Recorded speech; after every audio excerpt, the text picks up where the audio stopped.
let's now turn to Yemen, where the United States has joined the war on March 15th to attack Yemen's to allow for Israel to carry out its genocide in Gaza. This is day 47 of the U.S. attack on Yemen.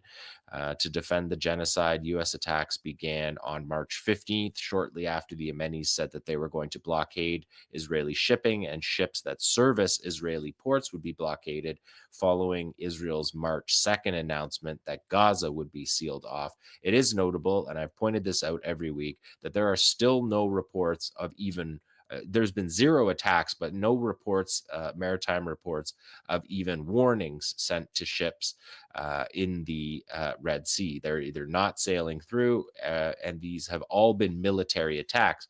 The Central Command, the United States part of the military that oversees the Middle East, talks about 24/7 operations.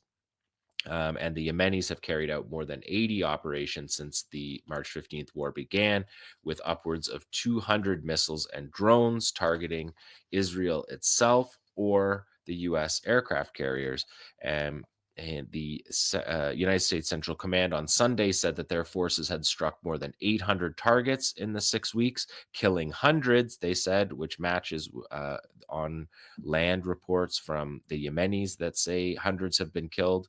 And like I said, Central Command says they are, quote, 24/7 operations. And they put the hashtag on their messages, Houthis are terrorists, even though the fact that they're targeting in this war only military targets who are bombing their country. So it gives you a good idea of what, I mean, we all know what the Americans call terrorists. It's anyone who fights for liberation against them as a terrorist. And anyone, the Israelis bombing civilians, does the word terrorism doesn't have anything to do with civilians. It has to do with attacking military people, which is clearly not the definition of terrorism. So anyways, the 800 targets is the number of targets. It's not the number of munitions dropped. Many of them have multiple strikes on a single target. Abdul Malik al-Houthi, the leader of Ansar Allah, said that there's been more than 1,500 airstrikes since March 15th, 220 per week. The strikes are carried out by fighter jets on 2 aircraft carriers that are in the region, which we can see from this first map. We'll show you the area that we're talking about. The Bab el Mandab at the bottom is the choke point going into the Red Sea. In the upper left is the Suez Canal. And you can see Israel there above Saudi Arabia and Jordan, the target for the missile and drone attacks from Yemen. And the American warships can be seen. The American warships are, one of the aircraft carriers is in the north of the Red Sea, almost up at the top, more than 1,000 kilometers from Yemen, and the other carrier, that's the USS Truman, and the other carrier is the USS Carl Vinson, and it's in the Arabian Sea, about equidistant as the Truman on the other direction, staying as far away from Yemeni ballistic and cruise missiles, anti-ship ballistic and cruise missiles and drones. Also yesterday, the United Kingdom announced that they had joined the war. They sent 4 Typhoon fighter aircraft to strike Yemen, which was carried out from their air base in Cyprus. And the Pentagon admitted this week, confirmed what we reported last week on the Electronic Intifada, that 7 MQ-9 Reaper drones had been down by the Yemenis since March 15th, and there's actually an 8th one that was down before March 15th, between March 2nd and March 15th, when the blockade began. So that brings the number to 22 that the Americans have effectively admitted to all of them. And we know from the Signal chat, the U.S. Signal chat that was released to a journalist, that we know how these MQ-9 Reapers are integrated into the U.S. strike packages. They're not simply intelligence. They have strike capabilities. And I showed, you can watch last week's show if you missed it. I covered 2 of these drones going down, and both of the drones that went down were armed. And you could tell by the explosions that they were armed, and they're integrated into these strike packages. Earlier in the month, the New York Times commented from Pentagon official. The New York Times reported Pentagon officials' comments that acknowledged that there had been only limited success in destroying the Houthis' vast and largely underground arsenal of missiles, drones, and launchers that are built in Yemen. If we look at the next map, you can see the positioning from the United States Naval Institute of the two carrier strike groups, the aircraft carrier Harry S. Truman, and the Harry S. Truman has its accompanying guided missile destroyers and cruisers that protect it. They're in the North Red Sea, and the Carl Vinson, as I said, is off the coast of Oman. Um, and there was a note sent out by CENTCOM that described all of the targeting, and the commander, the captain of the commanding officer, Captain Chowda Hill, who is the commanding officer of the USS Truman, he was previously the commanding officer of the Dwight D. Eisenhower carrier strike group that was previously fighting the Yemenis in the Red Sea. So he has a lot of experience with this. And the CENTCOM press release was long and detailed, but Chowda Hill, the commanding officer of the Truman, he pulled out one section of that, and it was this section. The strikes have destroyed multiple command and control facilities, air defense systems, advanced weapons manufacturing facilities, advanced weapons storage locations. These storage facilities housed advanced conventional weapons, including anti-ship ballistic and cruise missiles, unmanned aerial systems, drones, and uncrewed surface vessels, which were employed in Houthi attacks on international shipping. So you can see there from Central Command that the Ansar Allah and the Yemeni armed forces have advanced conventional weapons built by themselves, stored in underground bunkers in the mountains.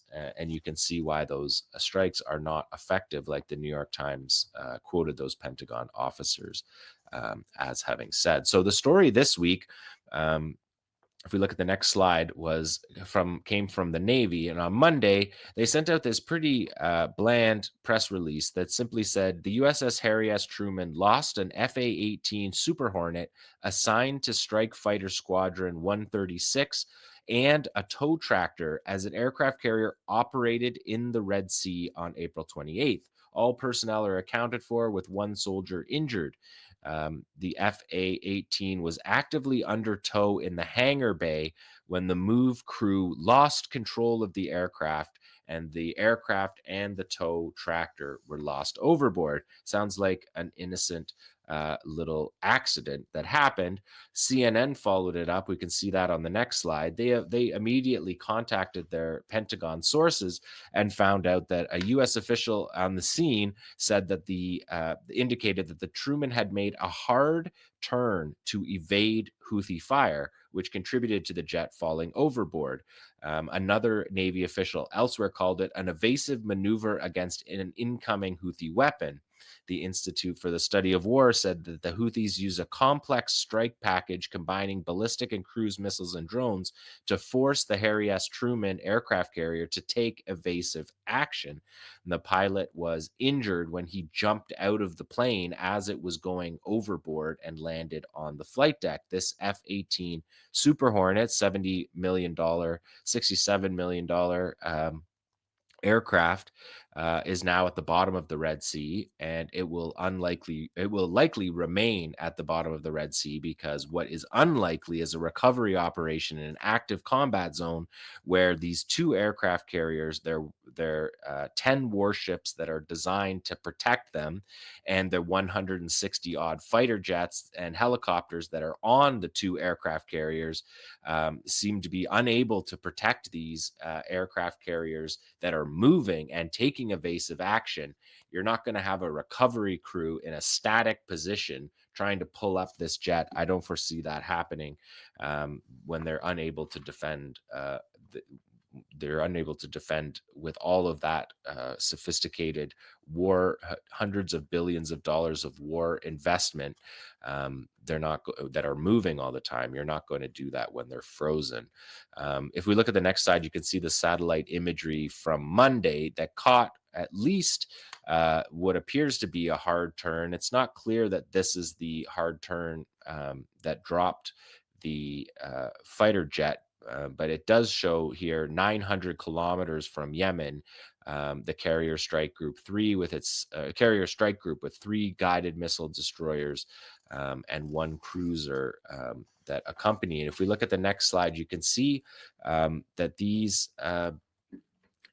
aircraft carriers are surprisingly maneuverable. You can see the list angle that this takes during this kind of evasive action. And the CNN report rightly pointed out that the US Navy carriers are surprisingly maneuverable for their size, powered by 2 nuclear reactors driving 4 propeller shafts.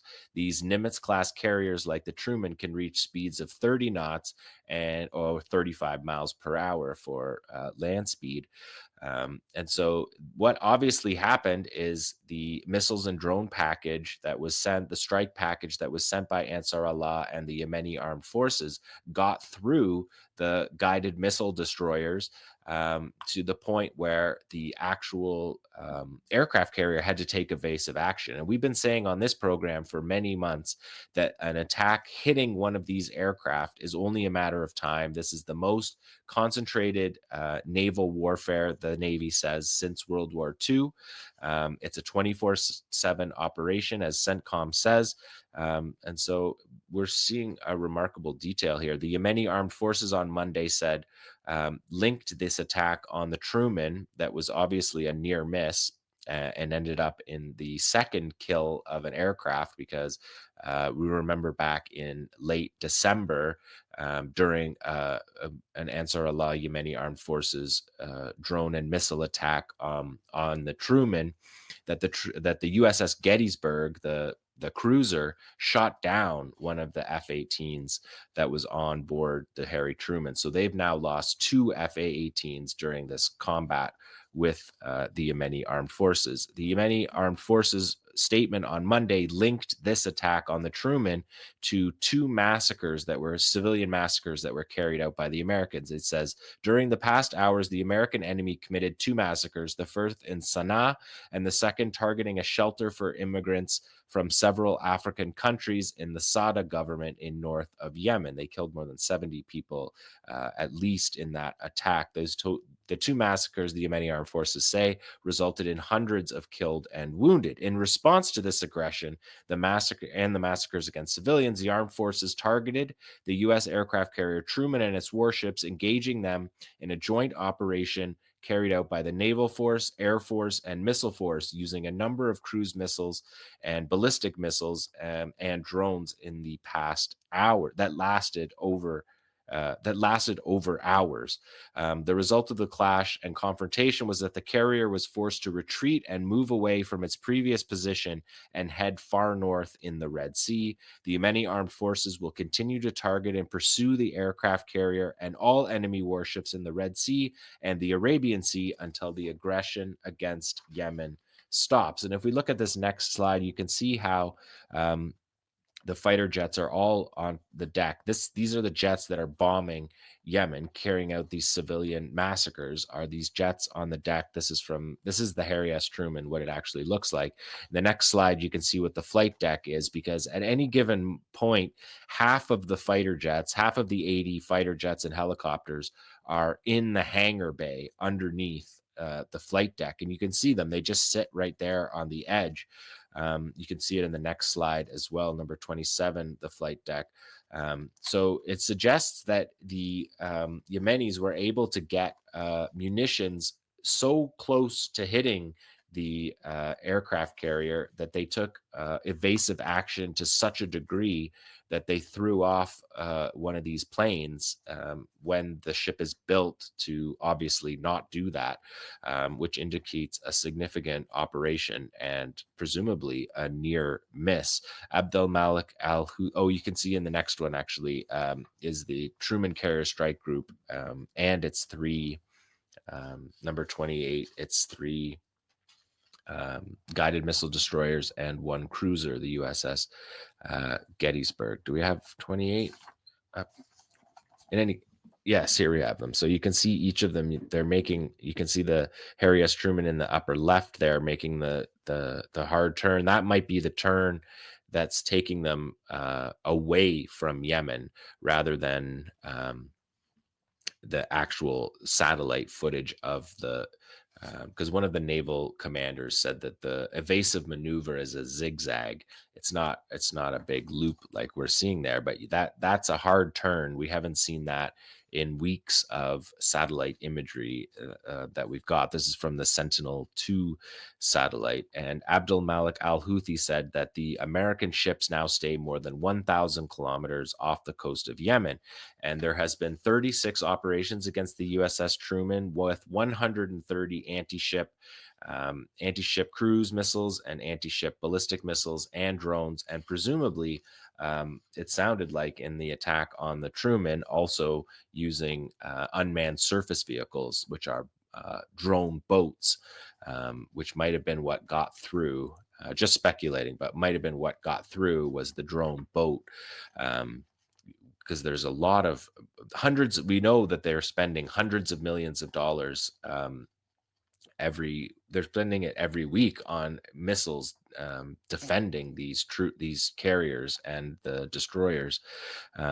So this is the satellite footage of the USS Carl Vinson. This is the second aircraft carrier, also has 80 fighter jets on it. It has F-35s on its deck. And on yesterday, the Yemeni Armed Forces said that the drone force from the Yemeni Armed Forces executed a military operation that targeted the American aircraft carrier Vinson and a number of her accompanying warships in the Arabian Sea with several drones. This operation comes 24 hours after the Blessed operation that forced the American aircraft carrier Truman to withdraw to the far north of the Red Sea. Also, the Yemeni Armed Forces on Wednesday announced their third drone operation versus Israel, targeting Tel Aviv with 3 Yafa drones, and a 4th Yafa drone targeted a vital target in occupied Ashkelon. The Yemeni Armed Forces, they say, affirm to our great people that we will continue to support the Palestinian people until the aggression against Gaza is halted and the siege is lifted. That is their consistent position since October 2023. So that is the resistance report for Yemen and the resistance report for day 573 of this war.